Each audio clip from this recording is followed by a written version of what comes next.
RRB, l'invité du matin. Bonjour Elisabeth Noir. Bonjour Nicolas. Et ce matin, vous recevez le directeur de la sécurité publique. C'est le commissaire général Alain Martinez qui est notre invité du matin. Bonjour. Bonjour Elisabeth. Merci d'avoir accepté notre invitation alors que vous quittez la Nouvelle-Calédonie. Dans quelques jours maintenant, vous prenez votre retraite en fait. Alors en fait, je ne prends pas immédiatement la retraite. J'ai un poste de chargé de mission pendant quelques mois et puis je serai en retraite le 1er septembre 2021. Et là, vous rejoignez l'Ariège. Ben oui, je rejoins mon département d'origine, petit département, l'Ariège, dans la préfecture et Foix. Alors 4 ans ou presque 4 ans en Nouvelle-Calédonie, quels sont les temps forts dans votre action de DSP? Quels sont les moments qui vous ont marqué professionnellement? Alors dans mon action de DSP ou de DTPN? Non, tout ça pour introduire un petit peu la réforme principale qui a été faite au niveau de la police nationale.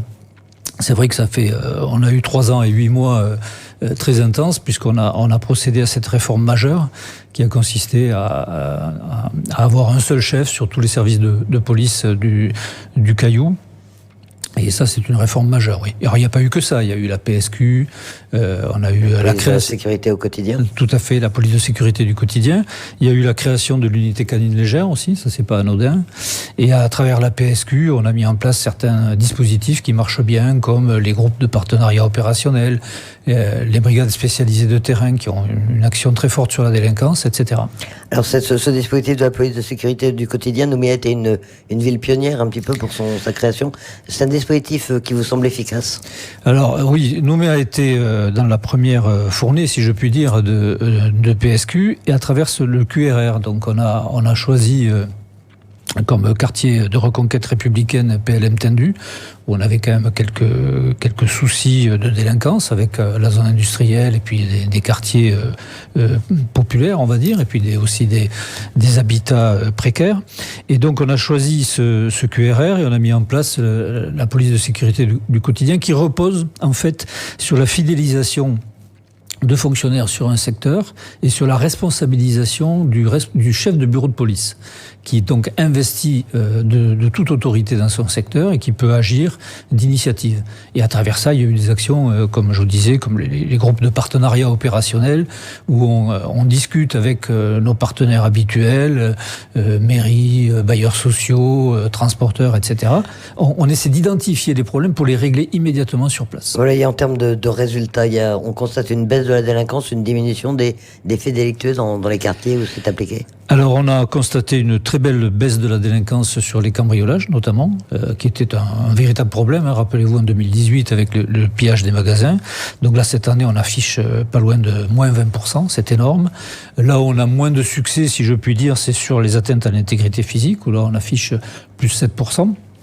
Mais parallèlement, on élucide davantage puisqu'on fait 10% de plus d'affaires élucidées. Les vols de voitures, ça reste l'un des actes les plus commis en Nouvelle-Calédonie. Il y a eu une baisse l'an dernier, mais on sent que ça reste quand même un problème de fond. Alors, pour les vols de voitures, il faut dire qu'en 2018, on avait 417 faits sur la zone policière, donc sur la commune de Nouméa. L'an dernier, en 2019, on était à 330 et l'an dernier, on est tombé à 250. Donc, on a quand même progressé très nettement. Alors, c'est vrai que le bémol, et le haut-commissaire l'a déjà dit, le bémol, c'est qu'en décembre, on a eu une augmentation qui s'est poursuivie un petit peu en janvier. Février, on attend les résultats consolidés. Ça semble se stabiliser. Mais c'est vrai que c'est aussi un phénomène particulier qui tient, je le rappelle, à l'importation jusqu'à il y a 2 ans de véhicules qui n'avaient aucune sécurité informatique. Et maintenant, ça s'améliore.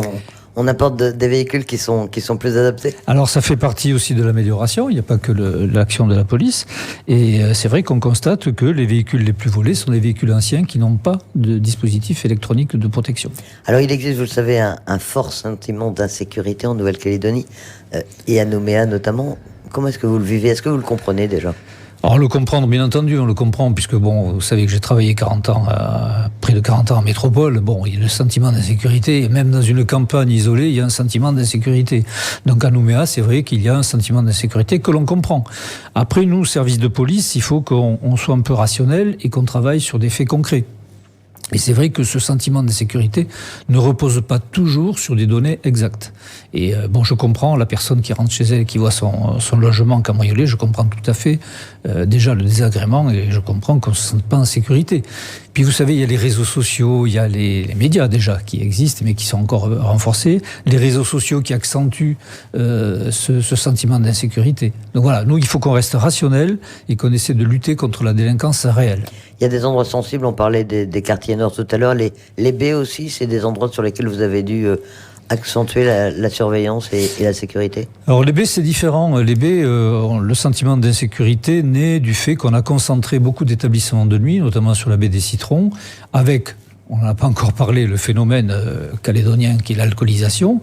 Et c'est vrai que les personnes alcoolisées qui sortent de boîtes de nuit, ça entraîne des rixes, des bagarres. Alors, on n'a pas de faits très très graves. Enfin, on en a quelques-uns, mais pas énormément finalement. Mais ces rixes, qui sont quasi régulières le week-end, participent au fort sentiment d'insécurité.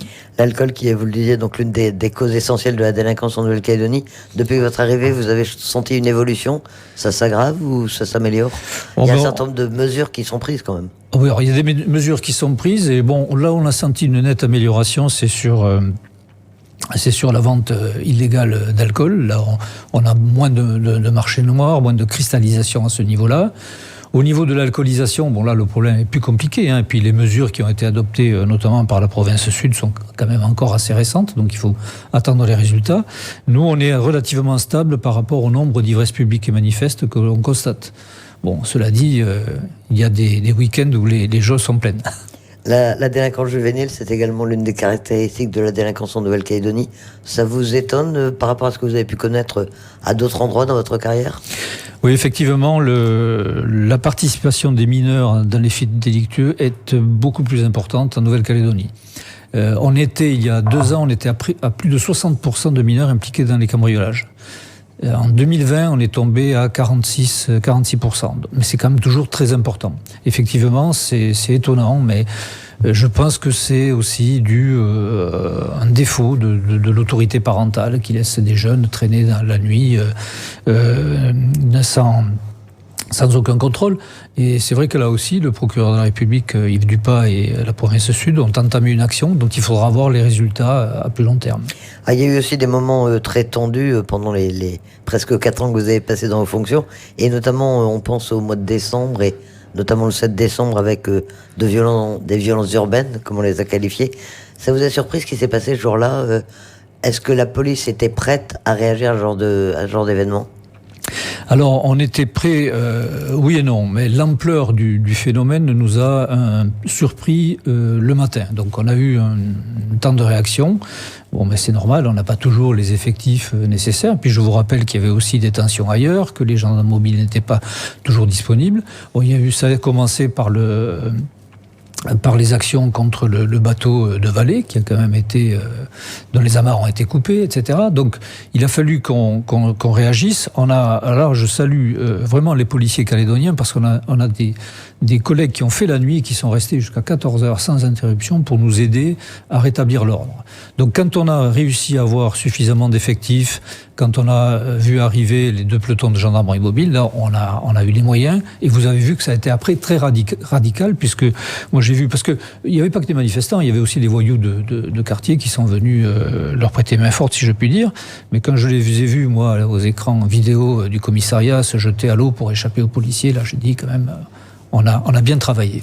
Et globalement, d'ailleurs, la police, est-ce qu'elle a suffisamment d'effectifs et suffisamment de moyens en Nouvelle-Calédonie? Les gens réclament toujours plus d'ordre, plus de force de l'ordre. Oui, mais alors jusqu'où? Combien faut-il d'effectifs? Ça vous paraît adapté, ce qui existe? Alors, si on garde l'effectif que l'on a, l'effectif en fourchette haute qu'on a eu notamment en début d'année dernière, je pense que c'est suffisant. Après, il faut faire appel aux forces mobiles lorsqu'on a des troubles à l'ordre public. Ce qu'il y a, c'est que on a des départs à la retraite qui ne sont pas compensés de suite, on a des collègues qui partent en disponibilité, en détachement. Donc tout ça, ça crée toujours un petit trou d'air qui fait qu'on a l'impression de ne pas avoir suffisamment d'effectifs. Mais si on arrive à conserver l'effectif que l'on a en fourchette haute, c'est déjà pas mal si on compare à une ville de métropole de taille identique. Alors justement, quand on regarde la métropole, on voit que la tension qui existe là-bas, et notamment la police qui est soumise à une pression forte, avec des agressions même de plus en plus fréquentes. Le climat, c'est pas le même en Nouvelle-Calédonie? Non, pas du tout. En Nouvelle-Calédonie, on va partout. On n'est pas caillassé pour un oui, pour un non. Les pompiers aussi vont partout, parce qu'on parle de la police, mais en métropole, on a même des pompiers qui sont agressés. Alors là, faut m'expliquer pourquoi. Moi, je crois que tout ce qui porte un uniforme, c'est aujourd'hui l'exutoire de la violence inhérente à certains quartiers. Donc ici, on n'en est pas là, c'est vrai. Mais c'est inquiétant pour la métropole. Mais en Calédonie, la police a plutôt une bonne cote. Comment est-ce que quel est votre rapport avec la population? Oh, je pense que le rapport n'est pas mauvais, notamment au niveau des quartiers. On arrive à discuter. Les chefs du bureau de police ne font pas remonter des difficultés particulières. Alors bien sûr, il y a toujours pareil, c'est les réseaux sociaux, évidemment, les experts des réseaux sociaux qui critiquent tout le temps. Mais bon, moi je pense que en Nouvelle-Calédonie, la police fait bien son travail. Et globalement, je pense que les gens en sont satisfaits. Alors vous allez donc quitter vos fonctions et regagner Métropole dans quelques jours. Qui pour vous succéder?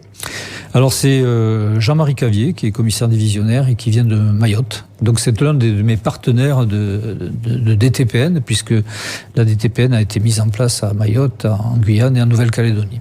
Et à titre personnel, quel souvenir est-ce que vous emporterez de la Nouvelle-Calédonie et de ces 4 ans de séjour? Bon, déjà, il y a des paysages exceptionnels. Ça, c'est vrai que pour trouver des paysages comme ceux de Nouvelle-Calédonie, bon, déjà, il faut aller loin. Ça, c'est vrai que c'est un très bon souvenir. Ensuite, bon, j'ai trouvé des gens ici de qualité, notamment au niveau du commissariat. Et je l'ai dit lors de mon discours, lors de mon pot de départ, il y a des gens avec que je vais revoir d'ailleurs, c'est certain, des gens de très grande qualité. Il faut pas penser que les policiers sont de grande qualité ici, et il faut les saluer. Avec une police qui est d'ailleurs très locale, l'emploi local a été très fortement privilégié dans la police nationale. C'est un atout, comment est-ce que vous voyez les choses? Alors globalement, c'est un atout parce que c'est bien d'avoir une police qui est couleur locale, si je puis dire, avec toutes les communautés qui sont représentées, notamment lorsqu'il faut intervenir sur des différends, etc. Après, ça peut être un inconvénient parce que ils sont impliqués puis ils font leur carrière ici. Donc c'est vrai que c'est compliqué d'être policier pendant 30 ans à Nouméa, qui est somme toute une ville moyenne. Donc ça peut être un inconvénient. Mais globalement, c'est quand même positif. Vous garderez un bon souvenir de ce séjour en Calédonie? Bah oui, je garderai un bon souvenir, d'autant plus que c'est mon dernier poste. Donc voilà, je garderai un très bon souvenir. Le commissaire général Alain Martinez, merci d'accepter notre invitation ce matin. Merci Elisabeth, et puis bon vent à RRB.